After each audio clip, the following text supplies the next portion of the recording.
start with the new chapter, that is memory management.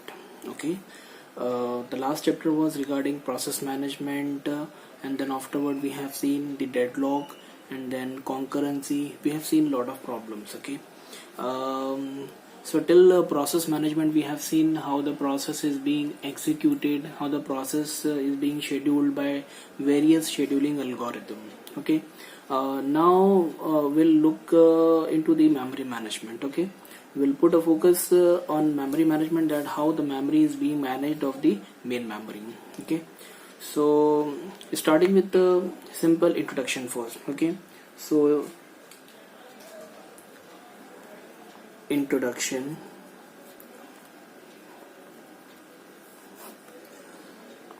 Okay, so if you talk about the uni programming, because programming may be a uni programming or it may be a multi programming. Okay, so it may be a uni programming or it may be a multi programming. So multi programming. Okay. If it is uni programming, then your main memory is divided into two parts. In all the cases, your main memory is divided into two parts.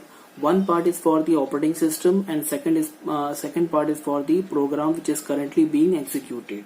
Okay, so if we can demonstrate the thing, then it will be look like this one. Okay, so this is my main memory. Okay, over here also I am having the main memory. So this is my main memory, this is my main memory. Okay, so if this is my main memory, then your main memory is divided into two parts. Okay, so your memory is being divided into two parts. So I can say, so if I divide it into two parts, one is for the OS, one is for the OS. Okay, so what we will do now, we will talk about the uni programming first.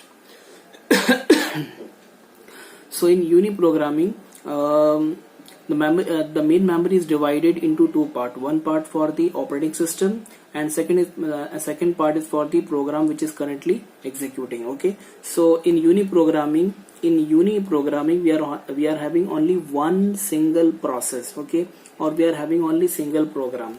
So I can say this is the process 1. Okay,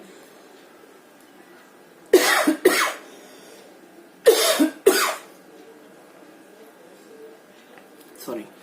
So in uni programming, our main memory is divided into two section or two part. One is for the operating system, we can say for the kernel also. Okay, so one part is divided, this main memory is divided into two part. One is for the operating system, second is for the process. Okay, as we know that this is the uni programming, so there will be only one process, there will be only a single process. Okay, so there's no need to manage the main memory, the remaining part. So for this part there's no need to manage this memory. Okay, when we talk about the multi-programming, say if we talk about the multi-programming, then we may have number of processes. Say we have process 1, process 2, process 3, and so on. Okay, so we may have number of processes which are coming for execution.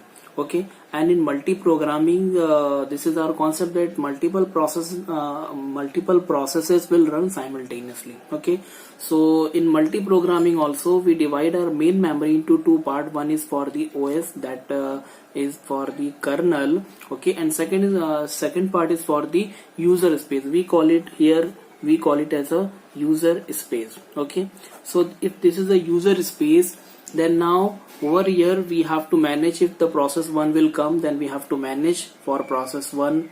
If the process 2 will come, then we have to manage for process 2. If the process 3 will come, then we have to manage like this. Okay, process 4, then so on and so on. The number of processes which are coming for execution, then we have to manage it. Okay, so what we have to do, we have to manage all the processes. The task of subdivision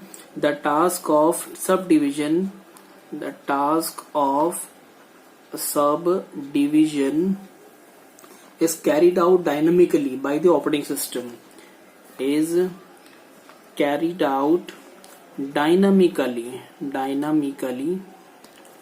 by operating system. Okay, and this is known as memory management. Okay, because we know that the memory management is being done by the operating system only. So this memory management task is done by the operating system. Okay, so you are understanding the concept why the memory management concept is required.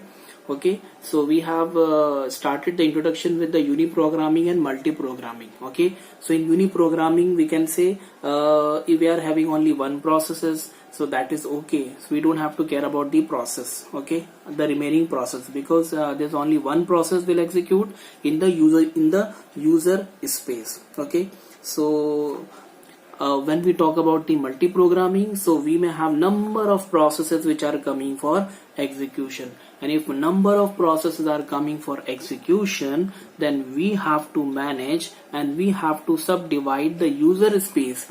We have to subdivide the user space in such a way that there will not be any kind of ambiguity. Okay, so this is all about the main memory management, just the introduction part.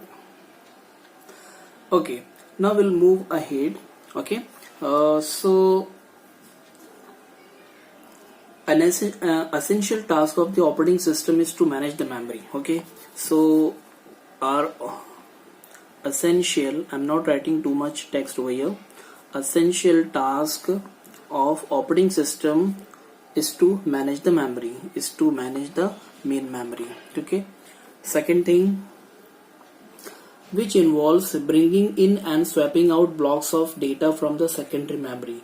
Effective memory management is fundamental in the multi-programming system, because we are right now we are talking about the multi-programming system. Okay, so we have multi-programming system. So in multi-programming system, what we have to do, we have to take care of the memory effectively. Okay, so we have to manage the main memory in such a way that it must be effective. It must be effective.